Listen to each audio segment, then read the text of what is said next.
Hills Like White Elephants by Ernest Hemingway. Hills Like White Elephants by Ernest Hemingway.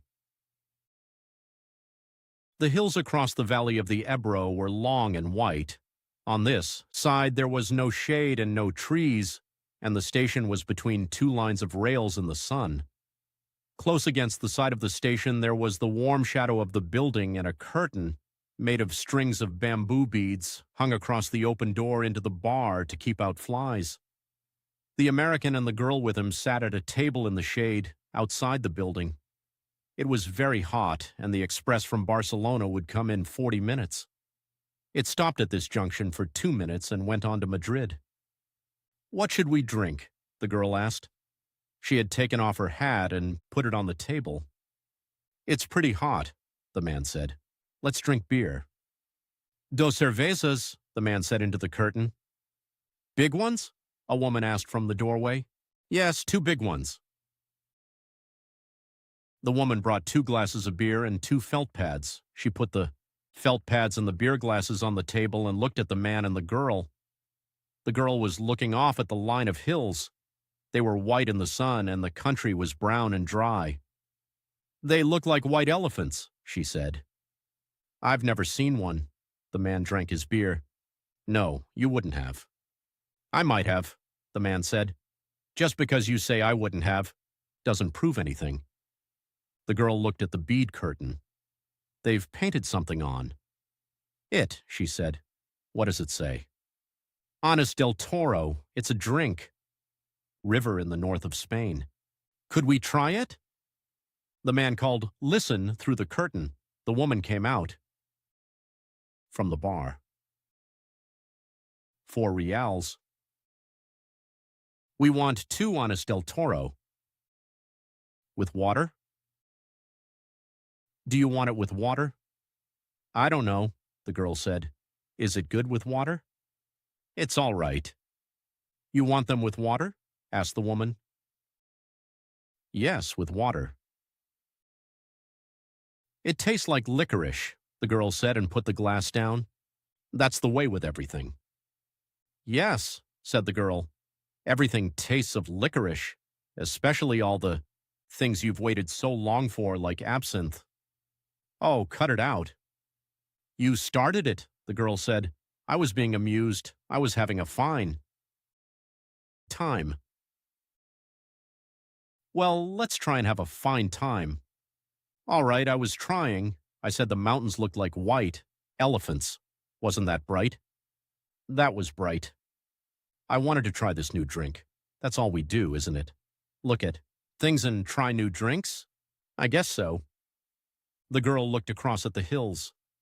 "They're lovely hills," she said. "They don't really look like white elephants. I just meant the coloring of their skin through the trees. Should we have another drink?" "All right." The warm wind blew the bead curtain against the table. "The beer's nice and cool," the man said. "It's lovely," the girl said. "It's really an awfully simple operation, Jig," the man said. "It's not really an operation at all." The girl looked at the ground the table legs rested on. "I know you wouldn't mind it, Jig. It's really not anything. It's just to let the air in." The girl did not say anything. "All right, I'll go with you and I'll stay with you all the time. They just let the air in, and then it's all perfectly natural." "Then what will we do afterward?" "We'll be fine afterward, just like we were before." "What makes you think so?" "That's the only thing that bothers us. It's the only thing that's made us unhappy." The girl looked at the bead curtain, put her hand out, and took hold of 2 of the strings of beads. "And you think then we'll be all right and be happy?" "I know we will. You don't have to be afraid. I've known lots of people that have done it." "So have I," said the girl, "and afterward they were all so happy." "Well," the man said, "if you don't want to, you don't have to. I wouldn't have you do it if you didn't want to, but I know it's perfectly simple. And you really want to. I think it's the best thing to do, but I don't want you to do it if you don't really want to. And if I do it, you'll be happy and things will be like they were and you'll love me. I love you now. You know I love you. I know. But if I do it, then it will be nice again if I say things are like white elephants and you'll like it. I'll love it. I love it now, but I just can't think about it. You know how. I get when I worry. If I do it, you won't ever worry. I won't worry about that because it's perfectly simple. Then I'll do it because I don't care about me. What do you mean? I don't care about me. Well, I care about you. Oh, yes, but I don't care about me, and I'll do it, and then everything will be fine. I don't want you to do it if you feel that way. Edit. The girl stood up and walked to the end of the station. Across on the other side were fields of grain and trees along the banks of the Ebro. Far away beyond the river were mountains. The shadow of a cloud moved across the field of grain, and she saw the river through the trees. And we could have all this, she said, and we could have everything. And every day we make it more impossible. What did you say? I said we could have everything. We can have everything. No, we can't. We can have the whole world. We can go everywhere. No, we can't. It isn't ours anymore. It's ours. No, it isn't. And once they take it away, you never get it back. But they haven't taken it away. We'll wait and see. Come on back in the shade, he said. You mustn't feel that way.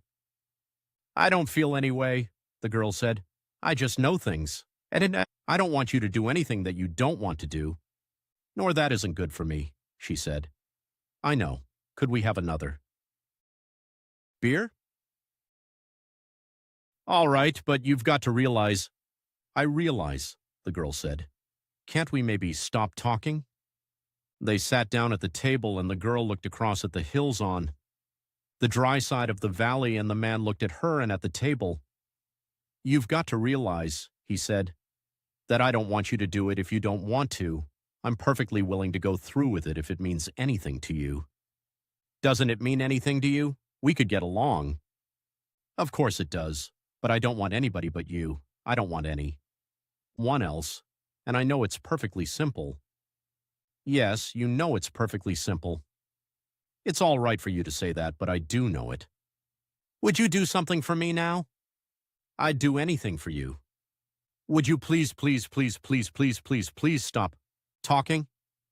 He did not say anything but looked at the bags against the wall of the station. There were labels on them from all the hotels where they had spent nights. But I don't want you to, he said. I don't care anything about it. I'll scream, the girl said. The woman came out through the curtains with 2 glasses of beer and put them down on the damp felt pads. The train comes in 5 minutes, she said. What did she say? Asked the girl. That the train is coming in 5 minutes. The girl smiled brightly at the woman to thank her. I'd better take the bags over to the other side of the station, the man said. She smiled at him. All right, then come back and we'll finish the beer. He picked up the 2 heavy bags and carried them around the station to the other tracks. He looked up the tracks but could not see the train. Coming back, he walked through the bar room where people waiting for the train were drinking. He drank an anise at the bar and looked at the people. They were all waiting reasonably for the train. He went out through the bead curtain. She was sitting at the table and smiled at him. Do you feel better? He asked. I feel fine, she said. There's nothing wrong with me. I feel fine. Hills Like White Elephants by Ernest Hemingway was originally published in Transition, a literary magazine, in August 1927. It later was included in his second short story collection, Men Without Women, Charles Scribner and Sons, October 1927. 1927. Helga had always unreasonably expected more from life than it could deliver.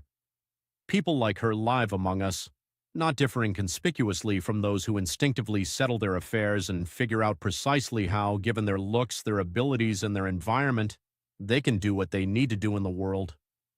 With respect to these 3 factors, Helga was only averagely equipped.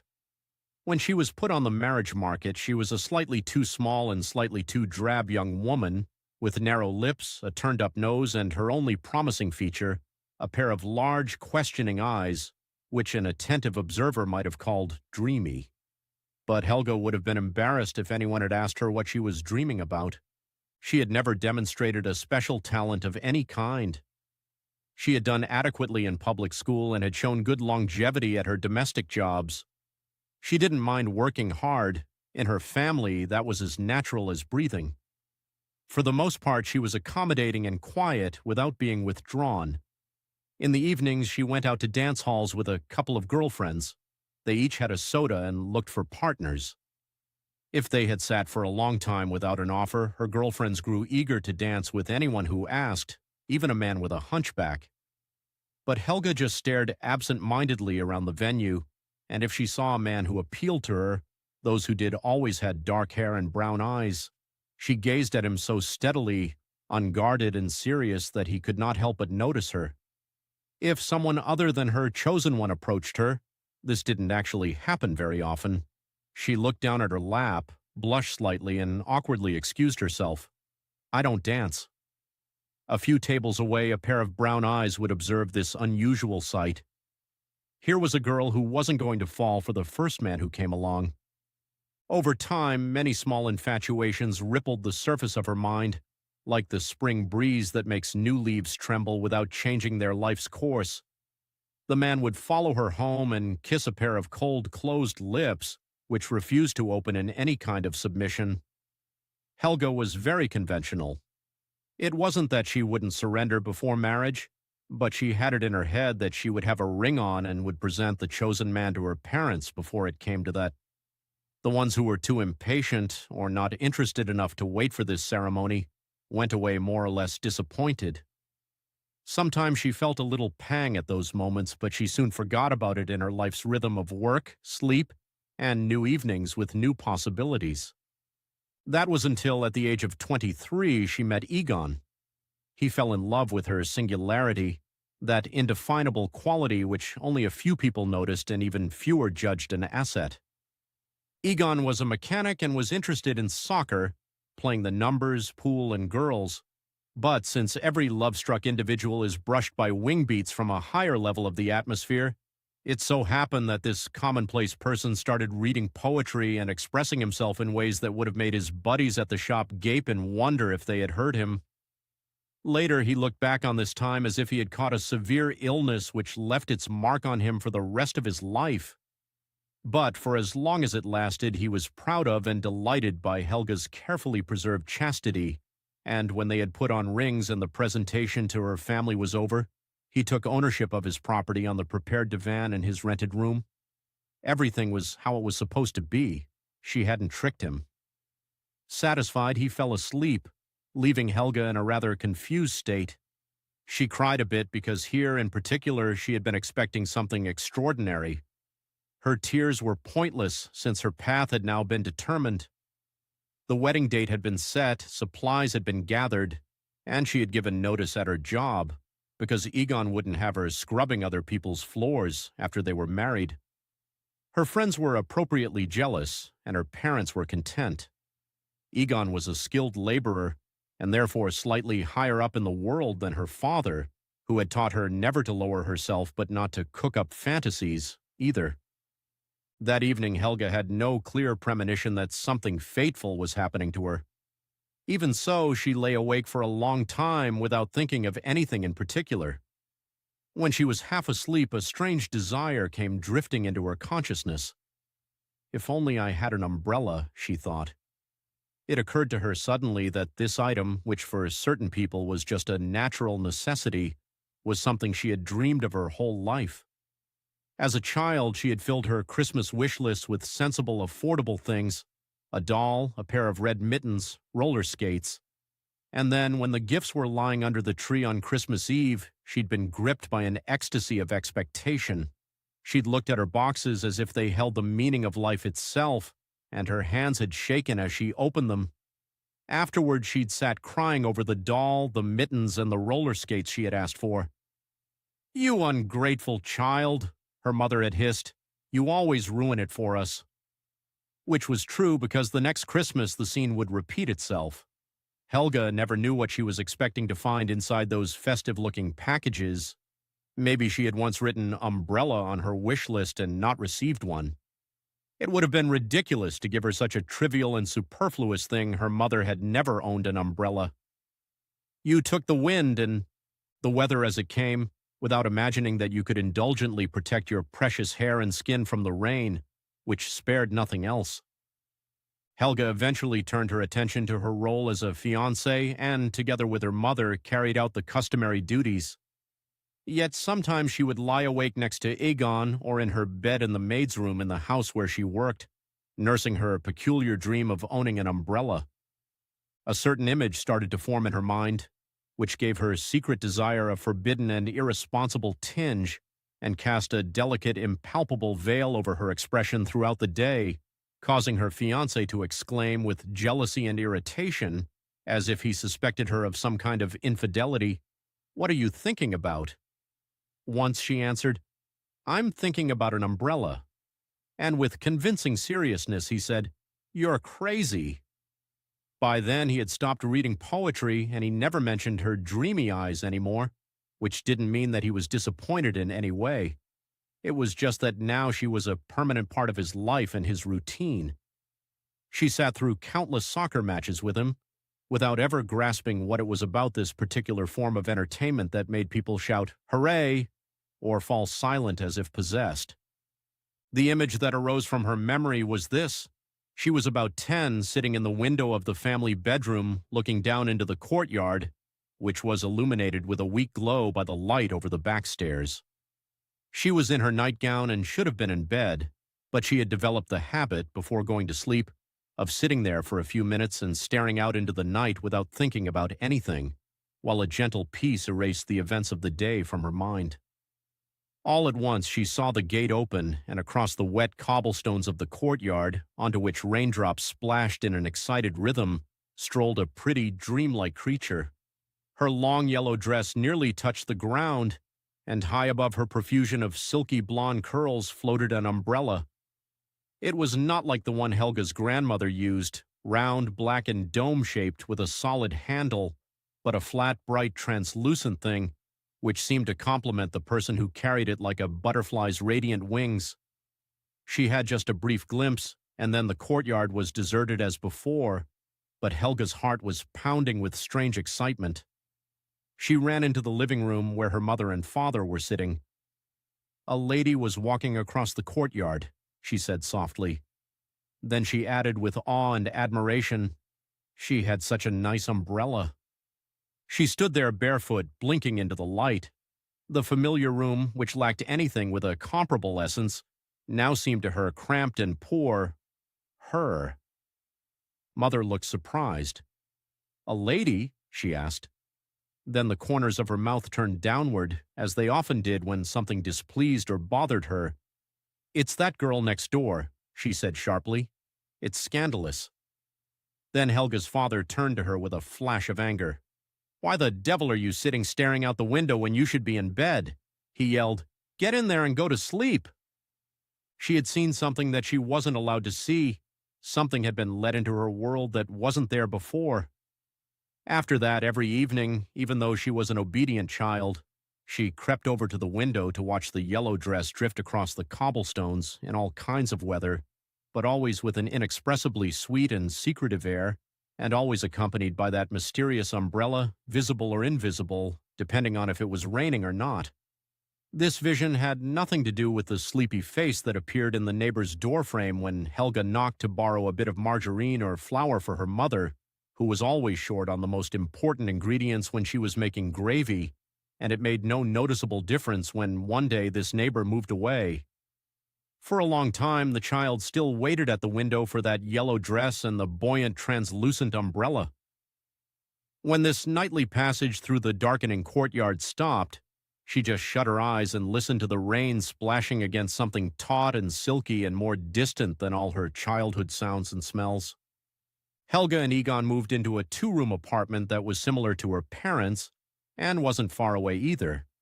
But it was at street level, and an old wish of Helga's was fulfilled.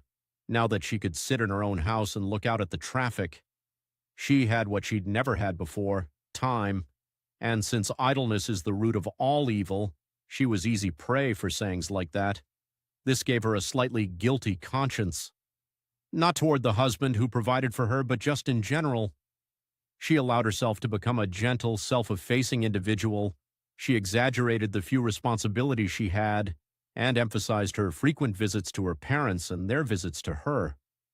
Her in-laws lived in the country, and she wrote to them often, though she had met them only at the wedding. Her letters, which contained detailed accounts of how she spent her day doing domestic duties and got the most out of Egon's salary for everyone's benefit, always ended monotonously with these lines: "We are both well and hope the same for you, your devoted daughter-in-law, Helga." Every morning she and her mother went shopping, each with a headscarf and a sturdy shopping bag. Her mother shopped for the best cuts of meat at the butcher. Men who work hard need a solid meal, she explained. Helga served a solid meal for her husband at precisely 6 o'clock every evening, but from the moment he left in the morning until that hour, she rarely thought of him. When the shopping and the cleaning were done, she sat at the window with some darning that was meant to distract her from the fact that she was sitting there idly while the people in the street all seemed to have so much to do. From her protected, hidden spot behind the curtain, she observed them with interest and seriousness, the way she had before Aegon observed all men with brown eyes. She was filled with vague curiosity. Where were they going? Why were they so busy? Although she didn't realize it, she was lonely. She often thought about her mother because, in Helga's eyes, her mother was a person who, unlike everyone else, never changed. It was a kind of respite for Helga to be with her mother. Mother and child. Comfort. She loved recalling her childhood. She liked hearing her mother talk about things that had happened. Her mother talked a lot. The sentences streamed from her, forming sturdy frames around distant, blurry landscapes. Often she said, "You are doing so well. You should appreciate it more, but you have always been ungrateful." Ungrateful how? Helga asked. Then every time she got the story about all the tears she had shed when she received gifts. "In the end, we were simply afraid to buy you anything," her mother said. And there in the twilight they sat, shaking their heads at the thought of this unappreciative child who had cried over gifts that would have delighted other children. They talked about this mystery in the same tone one might use to talk about getting over scarlet fever. "Good heavens, you were so sick we thought you might never get over it." Most of all, Helga loved hearing about everything that was outside the parameters of her own memory, about the first words she'd spoken when she'd been toilet trained, and so on. Things that did not differentiate her at all from any other child a mother might talk about. Her mother liked to end these stories while getting up and gathering her belongings by making some remark like, "Well, we won't be seeing those times again." Generalizations spoken without the slightest tone of complaint, but that left a small rip in the veil that lay over Helga's innermost being, like the membrane around an unborn child. When her mother left, always soon before Egon was expected home, Helga waved to her familiar substantial figure for as long as she could see it, then she sat back down at the window without turning on the light. A sadness grew within her and around her. She thought, if only Egon would come home. But when he did come and filled the small rooms with his noisy company, every enchantment was shattered. Could it be that it wasn't him she was longing for? She walked around quietly, carrying out her housewifely duties, picked at her food like a bird, and said yes and no when her husband's remarks required an answer. Once he regarded her closely. "You should have a kid," he said. "I damn well don't understand why it's not happening." Then she blushed, partly at her deficiency in that department, but more because she didn't actually mind not having a child. Her togetherness with her mother allowed the child Helga to live on within her, and it was as if there weren't room for another one. Sometimes she lied to Egon when he asked if her mother had been over, because for some reason he didn't like her mother to visit so often when he wasn't home. The days passed without much to distinguish one from the next. One evening, Helga had the food waiting for an hour before Egon came home, and when he did arrive, he was drunk. He threw himself down on the divan, from which he followed her movements through the living room with a furtive, sinister glare. "What's wrong with you?" he asked suddenly. "Your face looks all pasty." She was shocked and quickly put some rouge on her cheeks, but later she got used to his tone. She also got used to making food that was easily reheated because it became impossible to predict when he would come home. She told her mother, "Egon started drinking." Her mother seemed to be more uneasy about it than Helga was. "When a man drinks, it's because he's dissatisfied with his wife," she declared. And since she was of the opinion that you could always do something about a problem, she advised her daughter to talk it out with Egon and figure out what was the matter.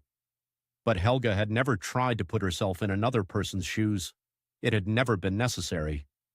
Her entire character consisted of a pile of memories without a pattern or a plan. There were a number of pairs of brown eyes, a twilight mood, an immense undefined expectation, a yellow dress, and an umbrella. There were tears and disappointments, and so many other things, and small joys in between. And there was a man who had opened her narrow, pale lips and for a few moments made her feel the tug of something unknown and wonderful. There was a voice that had said strange and sweet words to her, and over it all stretched the fine silk umbrella canopy of her childhood and her dreams. And this had nothing to do with the man who had started drinking. She thought she had given him as much of herself as he could reasonably expect, and her vague feeling of inadequacy with him was only because she wasn't pregnant, as a newly married wife ought to be. But it seemed to her that, as usual, she expected something more for herself, a kind of surfeit that went only to other unknown individuals. Not that she blamed anyone for anything. She had never done that because she knew how unreasonable she was. She had written things on her life's wish list that were achievable: time to dream, a husband with brown eyes, and a child, the last one for conventional reasons. Her outward behavior had always been dictated by tangible things, so she assumed that it was something concrete that had made Egon start drinking and speaking harshly to her. She nodded thoughtfully to her mother over her tea and promised to talk it out with her husband. But she had already decided that it was the lack of a child that was bothering him, and matters no one could do anything about were not proper topics of conversation, not even with her mother. That evening, Egon came home at midnight. He threw his dirty overalls in the middle of the living room and called for Helga, who was warming up the food. "I'm fed up to here with it," he said slowly, swaying on his legs like a sailor. She appeared in the kitchen door, staring at him with her sorrowful, wondering eyes.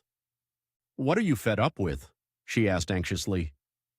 "Everything," he said, his alcohol breath reeking in her face. "What do you think I am, an idiot?" She didn't answer but pulled back from him a step. Her mind was slow, never fully able to follow a situation, especially a surprising one. Her mind quickened only with memories. "The food is burning," she said hesitantly. He laughed callously. "I don't want any food," he drawled. "I ate already." "Where did you eat?" she asked quietly, starting to untie her apron. Her hands trembled slightly. He could see that she was hurt or afraid, and he laughed loudly again. "With a good-looking girl, if you absolutely must know," he shouted triumphantly. Then he belched in her face, walked into the bedroom, and lay down on the bed, fully dressed. Helga followed him. She looked at him confused, numb to any clear thought or feeling as she fumbled for a safe, childlike footing. She whispered, "I'm going to tell my mother." But he was already asleep. Actually, she didn't feel any more hurt by the thought that he had very likely cheated on her than she knew a person ought to feel. A husband shouldn't drink, but if he cheats, that is much worse. Instead of having her usual fantasies, she imagined him with another woman, but it really didn't make much difference. It was only her outer life that he was threatening.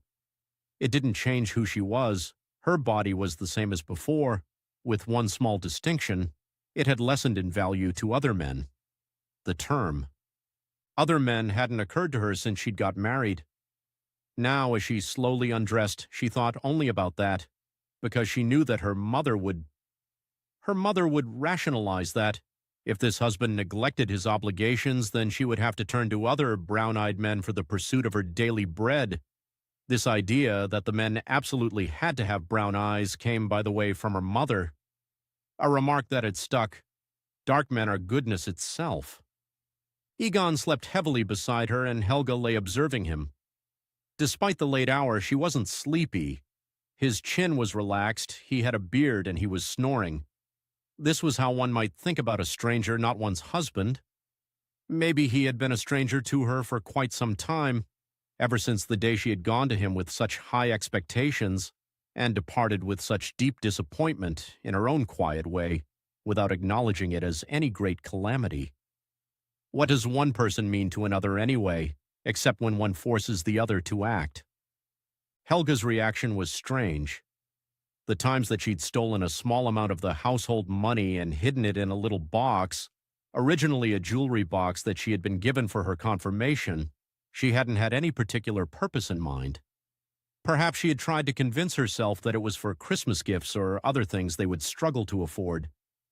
But now she realized why she had saved this money. She smiled suddenly in the dark and very quietly slipped out of bed and walked to the drawer where she had hidden the box. The moon lit the little room like a false dawn. With the deftness of a thief, she counted the money. There were almost 40 kroner. She held them in her hands, smiling gently, redeemed and alone, like a child smiling in her sleep. All she could think of was an open, translucent umbrella with a certain shape and color. She longed for the morning, and her heart pounded fast, the way a woman's heart pounds when she's going to meet her lover. She imagined the street in the rain, and herself wandering beneath this silken canopy. Vague, bright thoughts spread like dandelion tufts across her mind. A house where she had worked, the wife in a dinner dress. Oh, Helga, bring me my umbrella.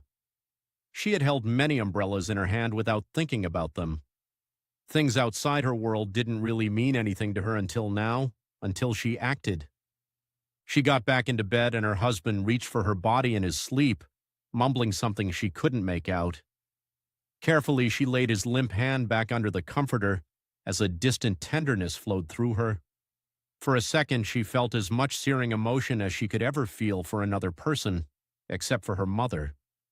Recently, Egon had often yelled about getting a divorce, said that he wasn't going to be married to a broom handle, but words slung at her that way passed right through her, as if she were a sieve. Her parents had always yelled like that when they fought. It didn't mean anything, and she was used to it. All that mattered to her was that the neighbors didn't hear. She was never one to argue. She just figured that other people were like that and she wasn't. She defended herself in another way. There was no way of knowing when it would surface. Maybe Egon had never cheated on her at all, but that didn't matter anymore. The next morning, they both acted as if nothing had happened. That was how their lives were. Helga prepared her husband's lunch, made him coffee, and kissed him on the cheek as he left. Exactly as usual, then she went shopping, filled with light, expectant thoughts. And there was no one to tell her that she looked beautiful that morning, in the way that perfectly regular people can once in a while when they are feeling happy. She brightened the November day like a pale, delicate morning star, trembling gently and devotedly before it is extinguished. She wasn't the same person that she had been the day before. She was a woman walking into shops looking at umbrellas. It took a long time to find the right one, and she carried it awkwardly on the way home, like a man who isn't used to carrying a bouquet of flowers. Once she was inside, she opened the umbrella and skipped around the apartment with it. Her joy was pristine. She walked exactly like the woman in the yellow dress from her childhood. She walked past piles of dirty dishes, through large, well-lit rooms with palm trees in the corners and paintings on the walls. She entered an illuminated ballroom and remembered her first dance. She lifted the hem of her invisible dress and danced a few steps. The shaft of the umbrella was cool, thin, and strong, something to hold tightly, something to admire, to believe in, to acknowledge. Now she could say to her girlfriends, "I bought an umbrella," and it would still be all hers. She closed it, studying the way it functioned, the shiny ribs, the tiny, adorable silk buttons, and the durable yet translucent cloth, against which the rain would someday thrum its melody of forgotten and lost times. Her ecstasy lasted most of the day. She didn't think about her mother, she didn't clean, She didn't even dust the furniture. She didn't think about Egon either. When he returned, unexpectedly, straight from work, she was sitting in the window at her usual spot with the darning basket, which was empty in front of her. She smiled at him and stood up. "I haven't made any dinner," she said offhandedly, adding as a provocation which was unlike her, "I thought maybe you would be eating out."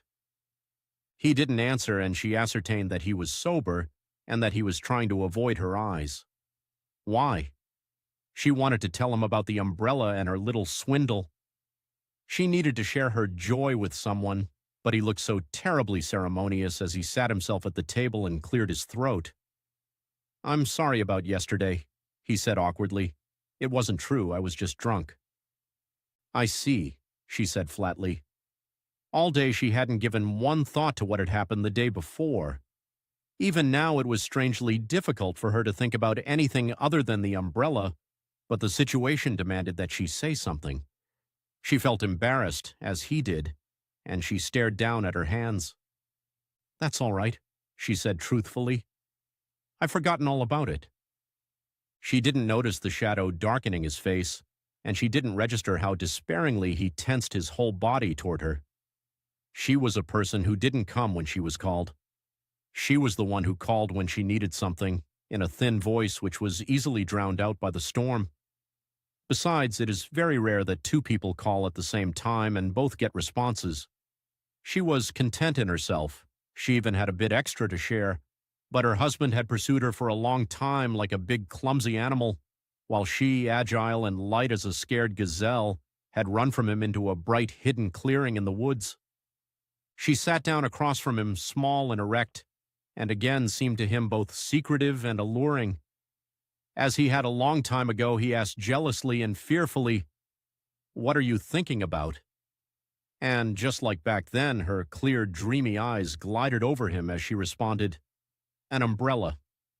And then with sudden animation, "I bought it, Egon. Do you want to see it?" She was already skipping to the entryway, breathless with excitement. But he followed behind her and abruptly, angrily, pulled the fine object from her hands and broke it in half over his strong knee.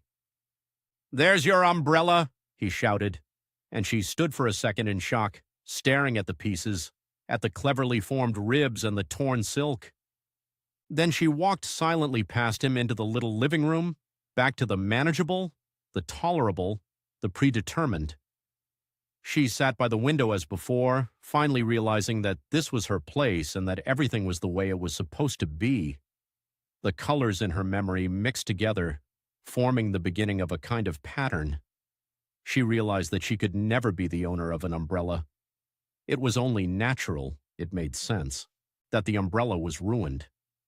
She had set herself up against the secret law steering her inner world. Few people, even once in their lives, dare to make the inexpressible real. Helga smiled distantly at her husband. It was as if he had suddenly caused some string inside her to vibrate slightly, maybe because he had shown her the limits of her potential before it flowed out into nothingness. She didn't think about it like that. She just thought, "This is exactly as if I had cheated on him and he's forgiven me."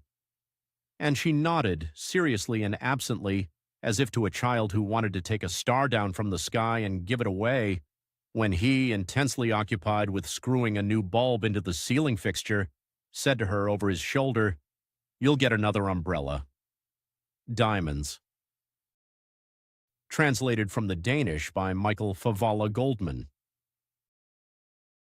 The Umbrella, by Tove Ditlevsen, was published in the October 25, 2021 issue of The New Yorker. It was originally published in Ditlevsen's short story collection, The Umbrella and Other Stories, 1952. This story appears in a newly published, translated collection, The Trouble with Happiness, Farrar, Straus and Giroux, April 2022.